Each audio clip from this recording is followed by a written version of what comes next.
স্বাধীনতার ৫৪ বছরেও কোনো রাস্তায় পাকা হয়নি নরসিংদীর রায়পুরা উপজেলার মির্জাচর ইউনিয়নের ১২টি গ্রামের মানুষের ভরসা মাটির রাস্তা আর বর্ষা মৌসুমে নৌকা।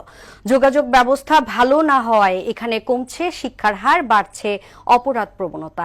রাস্তা পাকাকরণে ব্যবস্থা নেবে উপজেলা প্রশাসন। বিনা আক্তারের প্রতিবেদনে জানাচ্ছেন তাহসিন তারিন।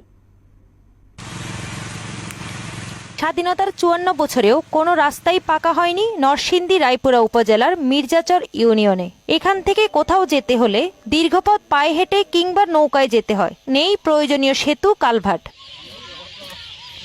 পুরো এলাকায় একটি ইটের সোলিং চোখে পড়লেও সেগুলোরও ইট উঠে গেছে।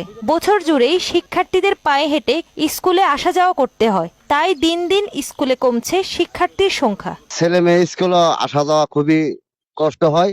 সেই কারণে আমাদের এই রাস্তাঘাট গুলা, যোগাযোগ ব্যবস্থা গুলা আমরা পরিপূর্ণ সুন্দর দেখতে চাই। আমরা ছেলে মেয়ে ডেলিভারি হইতে পারে না, আবার একজন বেশি অসুস্থ রোগী হইলে আমরা লইয়া যেতাম পারি না।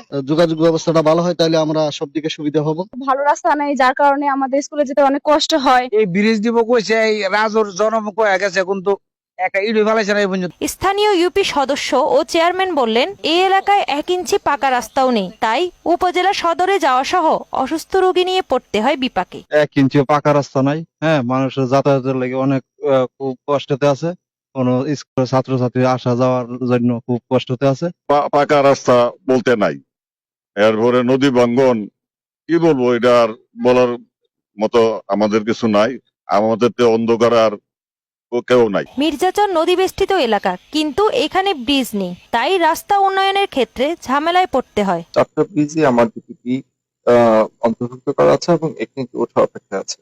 আমি আশা করি বর্তমান সরকারের আমলেই এই ৪টা ব্রিজ সহ ১৪৭০ মিটার যে ব্রিজটার কথা বলেছি, এগুলো একনিকে অনুমোদিত হবে এবং অনুমোদিত হলে এই ব্রিজগুলো কিন্তু কার্যক্রম শুরু হয়ে যাবে। বিষয়টি স্বীকার করে উপজেলা নির্বাহী কর্মকর্তা বললেন, পরবর্তীতে যে উন্নয়ন কর্মসূচি আসবে সেখান থেকে অগ্রাধিকার ভিত্তিতে মির্জাচর ইউনিয়নে বরাদ্দ দেওয়ার ব্যবস্থা করা হবে। রাস্তাঘাটের ব্যাপক একটা উন্নয়ন কর্মসূচি যেন নেওয়া যায়, সেই প্রেক্ষিতে আমরা উদ্বোধন কর্তৃপক্ষের কাছে লিখব এবং স্থানীয় সরকার এবং উপজেলা পরিষদের তহবিল থেকে সেখানে যথেষ্ট পরিমাণ বরাদ্দ দেওয়ার চেষ্টা করব আমরা। রাস্তার উন্নয়নে প্রয়োজনীয় ব্যবস্থা নেবে কর্তৃপক্ষ, এমনটাই আশা এলাকাবাসীর।